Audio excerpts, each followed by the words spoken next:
Great. Thank you very much. Um, I find your way of playing fascinating. Can you tell our viewers a little bit about that? Yeah, sure. Actually, it's one of the main things in fingerstyle that you can combine different musicians, different parts of musicians on one guitar simultaneously, and you work. I mean, you play music as some kind of a magician who does all this stuff simultaneously, and the listener feels like it all happens at the same time. But in fact, it's not. It's just like a series of tricks. But in general, this song is one of my new songs that's going to be on my third album. It's called The Late Passenger, and I think the verse of this song clearly demonstrates how it all can be done. So I start with the bass line, then I add a guitar.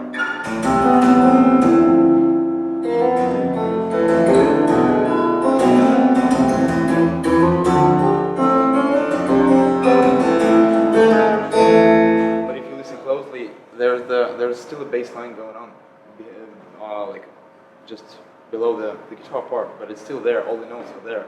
So that's what's really fascinating, is that you can keep the first instrument all along while adding the second and the third one. And the cool thing that using this tapping technique, especially on top of the neck, is that you can use your like left hand in any other way possible. So I can do some percussion here, I can do some percussion here, and for this song I decided to use just a very basic combination of kick drums and snare drums, so it would be groovy, but at the same time it wouldn't be too distracting from the guitar part because it's already very dense. And I just decided to add some scratches in between, so it would sound more like a hi-hatty thing. And eventually it sounds like a real drum when I combine my bass with the guitar and add some drums.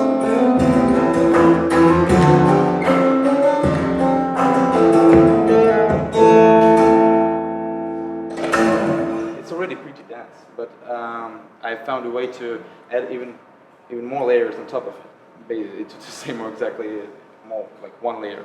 That's the melody, and there's a nice technique for guitar that's called natural harmonics. It sounds like this, and the cool thing about it is that it gives you a completely different tone and character than just like any other note. So that's why it's really easy to add another melody on top of it just by using harmonics. I don't even need to emphasize them because they already sound different. And eventually I have this line combined of bass and guitar and drums.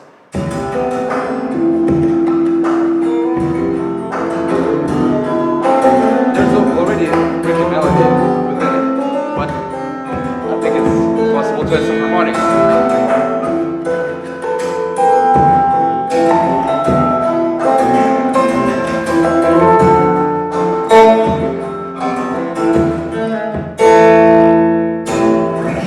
So yeah, you can put another melody just on top of it, and it sounds I think pretty good, and it really feels like there are lots of things going on.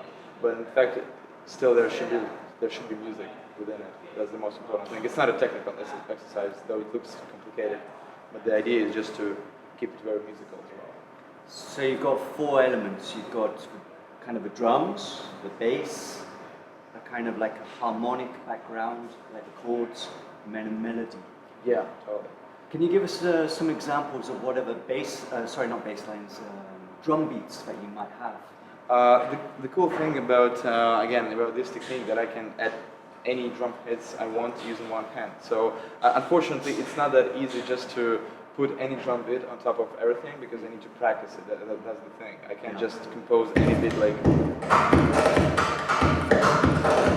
and just then instantly add it to the guitar part. It's just impossible, because like it takes some coordination. Yeah. And so that's why it's always easy to keep the beat very simple, like.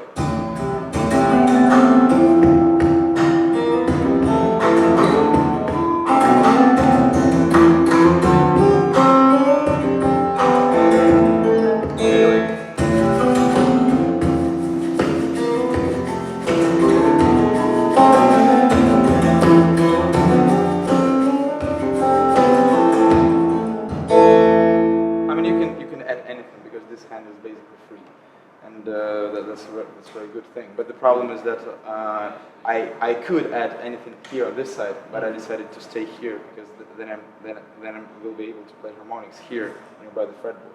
So just unreasonable to go with this hand to drum something here because then I would be unable to play any melodies on top of it. Okay. So it all should be very practical.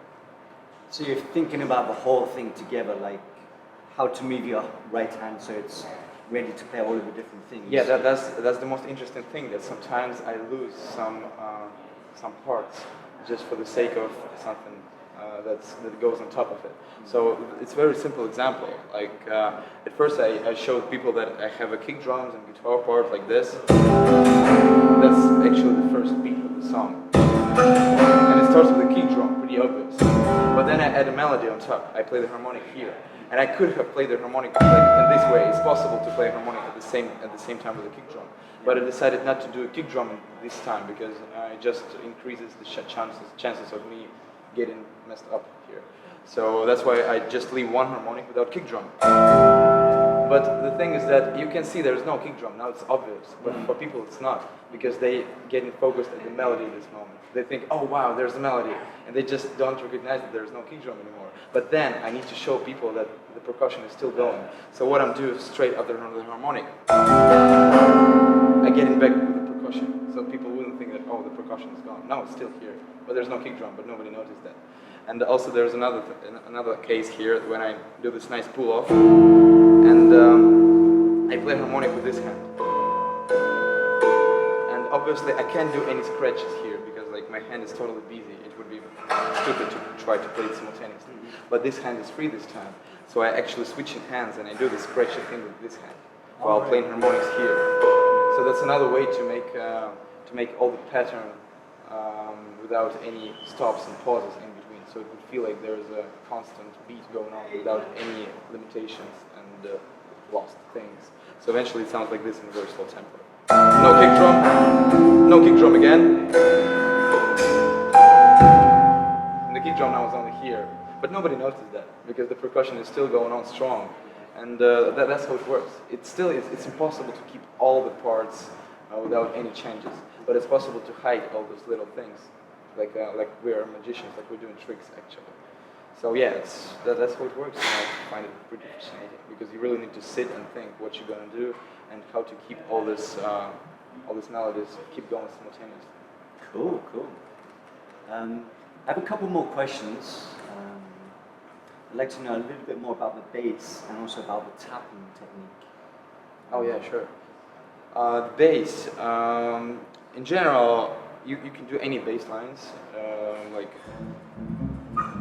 but the cool thing that I use when I'm playing live is this cool octave pedal. It's called Super Octave OC3, and everybody uses it now. And I think John Gong was the first one to apply it for acoustic guitar. And you can just compare the sound. Here I play my bass with octave pedal. Oh yeah. Yeah, and this pedal is very unique. Unfortunately, it doesn't sound good when there is no guitar. Like I can just show you how it sounds without anything, just a pedal. It's just like subby noise without any sense in it. But when you mix it with the guitar, it sounds much better. And the coolest thing here is that you can choose the frequencies.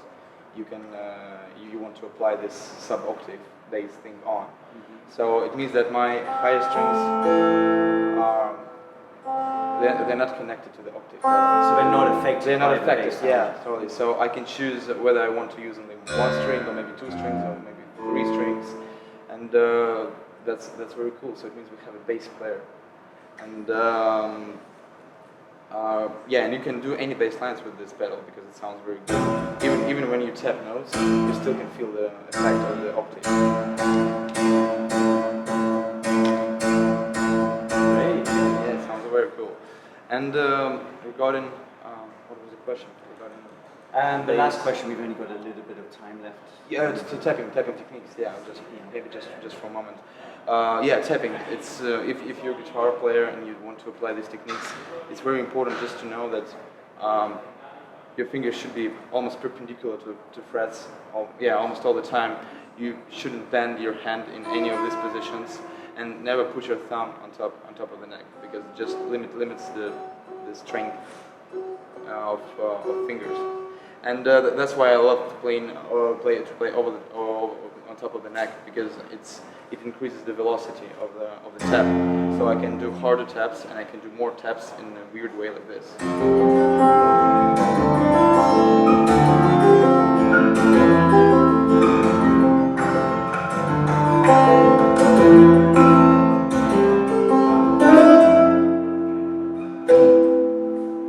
That's awesome. Thank you. Oh, great. Thank you very much. Yeah, thanks a lot. It was a great pleasure. Yeah, I really appreciate you taking the time.